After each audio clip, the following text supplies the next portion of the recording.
Print మరియు electronic media మిత్రులకు నమస్కారం. మిత్రులారా, పరిపాలనకు పట్టుగొమ్మలు ప్రభుత్వ ఉద్యోగులు. వ్యవస్థల అభివృద్ధిలో కానీ వ్యవస్థల అమల్లో కానీ ప్రభుత్వ ఉద్యోగులు ఎంత కీలకమైనటువంటి ఒక పాత్ర పోషిస్తారో మీ అందరికీ కూడా తెలుసు. మరీ ముఖ్యంగా తెలంగాణ ఉద్యోగస్తుల చైతన్యం ఎంత గొప్పదో మనందరం కూడా కళ్ళారా తెలంగాణ ఉద్యమంలో చూసాము. తెలంగాణ కళ సాకారం కావడానికి ఉద్యోగస్తులు ఎంతటి కృషి చేసిందో కూడా మనందరం కూడా కళ్ళారా చూసాం.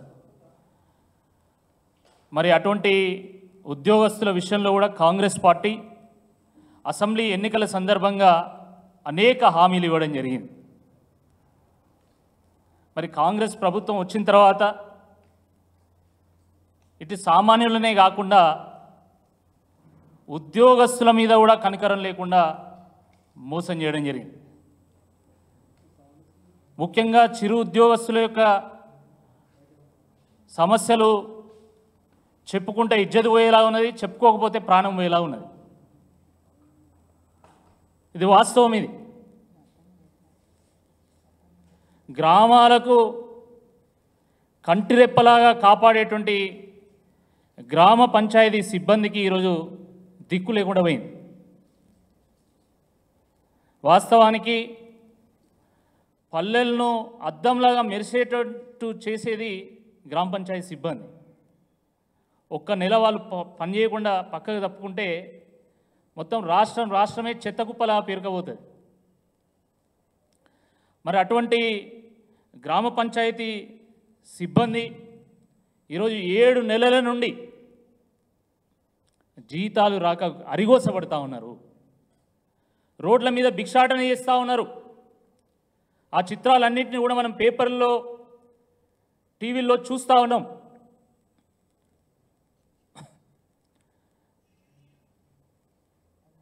గ్రామ పంచాయతీ సిబ్బంది ఇంటి పన్ను కోసమని, నల్ల పన్ను కోసమని చెప్పి ఇంటింటికి పోయి వసూళ్లు చేసి ఖజానా నింపుతారు. కానీ ఖజానా నింపేటువంటి గ్రామ పంచాయతీ సిబ్బందికే ఈరోజు తినడానికి మెతుకులు లేకుండా పోతూ ఉన్నాయి. వాళ్ళ పరిస్థితి ఎట్లున్నదంటే నడి సముద్రంలో నిల్చొని దూపకేడ్చినట్టున్నది. ఖజానా నింపేది వాళ్ళే, కానీ రూపాయి జీతం తీసుకునేటువంటి ఒక పరిస్థితి కూడా ఈరోజు లేకుండా పోయింది.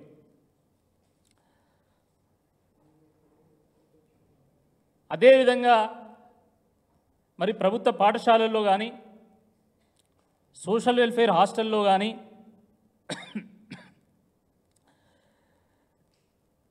మోడల్ స్కూల్లో కానీ ఈరోజు మధ్యాహ్న భోజన పథకం యొక్క సిబ్బంది పరిస్థితి చాలా దారుణంగా ఉన్నది. తాము కడుపులు మార్చుకుంటూ అయినా సరే పేద విద్యార్థుల యొక్క పేగులు ఎండిపోకుండా కాపాడేటువంటి ప్రయత్నం చేస్తూ ఉంటే ప్రభుత్వం వాళ్ళ మీద కనీసం కనికరం చూపడం లేదు.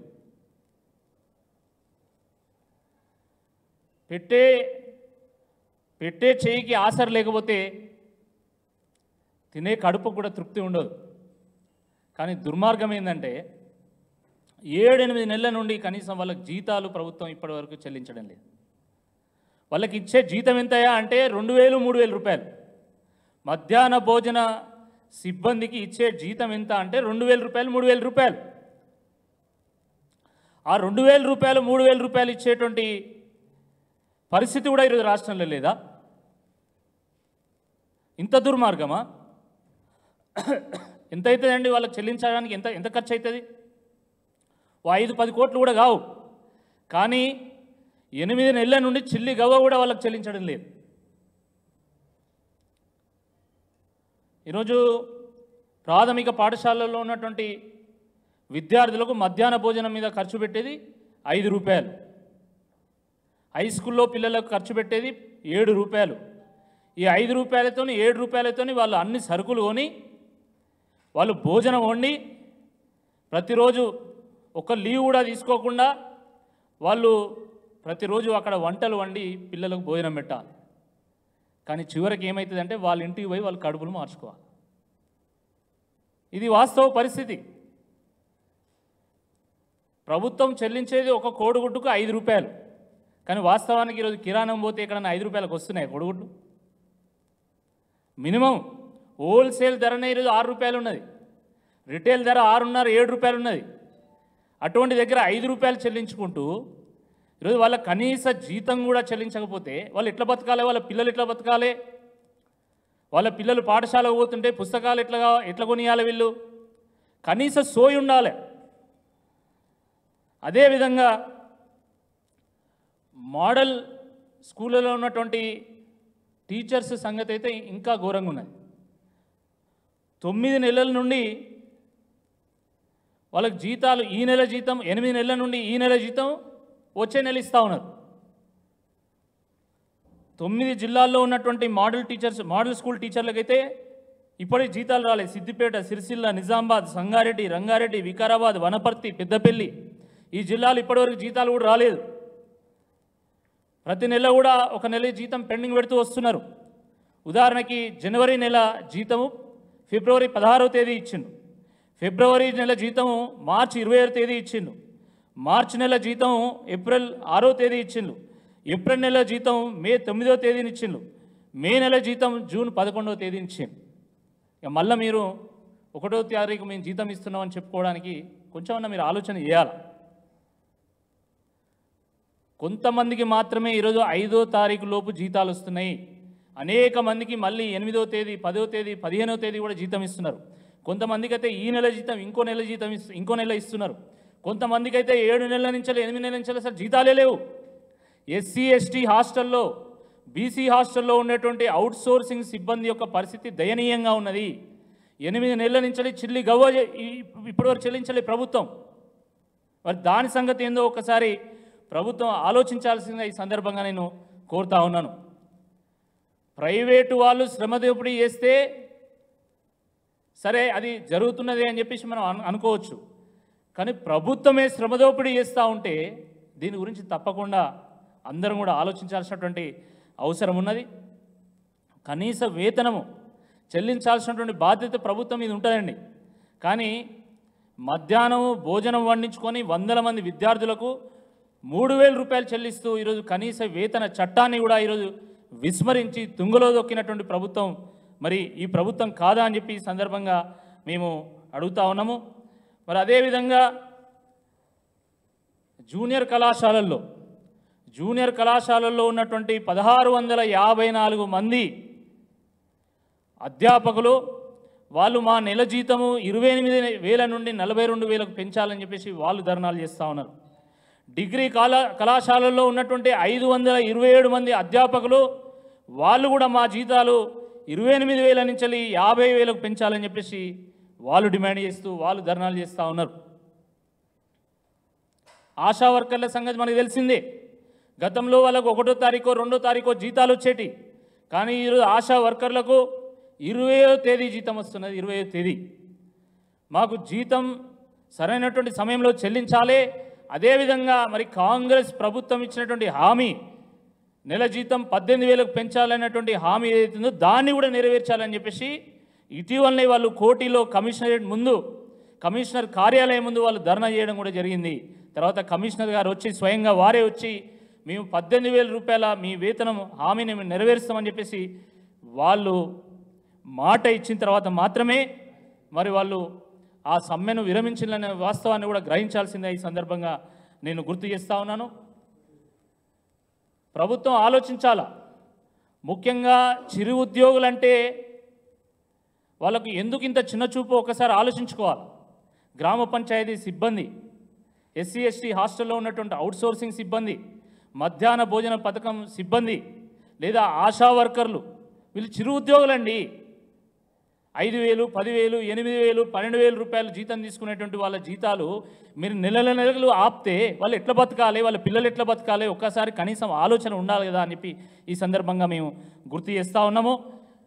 మరి ముఖ్యమంత్రి గారికి పాలన మీద పట్టు లేదు. అడ్మినిస్ట్రేషన్ అంటే ఏందో తెలియదు. మంత్రులకైతే వాళ్ళ శాఖల బాధ్యతలు కూడా తెలియదు. కనీసం ఇప్పుడైనా వాళ్ళు మరి ప్రభుత్వ ఉద్యోగుల గురించి ఆలోచించాలి. మార్పు మార్పు అని చెప్పి మన్నుగొట్టినటువంటి మీ నినాదానికి ఈ ఉద్యోగులు తోడైతేనే మీరు ప్రభుత్వంలోకి వచ్చిండ్రు, కాంగ్రెస్ పార్టీ ప్రభుత్వంలోకి వచ్చిండ్రు అనేటువంటి ఒక వాస్తవాన్ని గ్రహించాల్సిందిగా ఈ సందర్భంగా మేము విజ్ఞప్తి చేస్తున్నాము.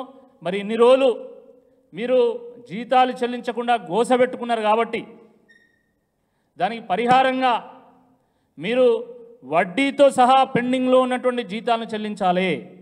అదేవిధంగా మరి చిరు ఉద్యోగులకు చిరు కానుకగా వచ్చే స్వతంత్ర దినోత్సవం రోజు ఆగస్టు 15వ తేదీ రోజు మొత్తం పెండింగ్ ఏరియర్స్ అన్ని క్లియర్ చేయాలి. ఒక నెల జీతం కూడా బోనస్గా చెల్లించాల్సిందిగా ఈ సందర్భంగా మేము విజ్ఞప్తి చేస్తున్నాం. మిత్రులారా, కేవలం ఇదే కాదు, మరి ఉద్యోగులకు సంబంధించి వాళ్ళ 420 హామీల్లో అనేక హామీలు ఇవ్వడం జరిగింది. మరీ ముఖ్యంగా పెండింగ్ డిఏలను క్లియర్ చేస్తామన్నారు. 8 నెలలైంది మీ ప్రభుత్వంలోకి వచ్చి, 5 డిఏలు పెండింగ్లో ఉన్నాయి ఇప్పటికీ, కానీ ఒక్క డిఏ కూడా క్లియర్ చేయలేదు. అదేవిధంగా మరి పిఆర్సీని వేస్తామన్నారు. 6 నెలల్లోనే పిఆర్సీని వేసి పిఆర్సీ రికమెండేషన్ కూడా అమలు చేస్తామన్నారు. 6 నెలలు గడిచిపోయింది, 8 నెలలైంది, ఇప్పటివరకు పిఆర్సీ ఊసు ఎత్తడం లేదు. అదేవిధంగా మరి ఉద్యోగుల కాంట్రిబ్యూషన్తో అన్ని రకాల జబ్బులకు అన్ని ఆసుపత్రుల్లో వైద్యం అందించే విధంగా EHS employees health card services అది కూడా తీసుకొస్తామన్నారు. దాని మాట ఎత్తడం లేదు ఈరోజు. అదేవిధంగా మరి ఫీల్డ్ అసిస్టెంట్లకు కానీ, ఆశా వర్కర్లకు కానీ, ఇందిరాకాంతి పథకంలో ఉన్నటువంటి సిబ్బందికి కానీ, ఎంఎన్ఆర్ఈజీఎస్ ఉద్యోగులకు కానీ వాళ్లకు వేతనాలు పెంచి ఉద్యోగ భద్రత కల్పిస్తామన్నారు. దాని ఊసెత్తడం లేదు.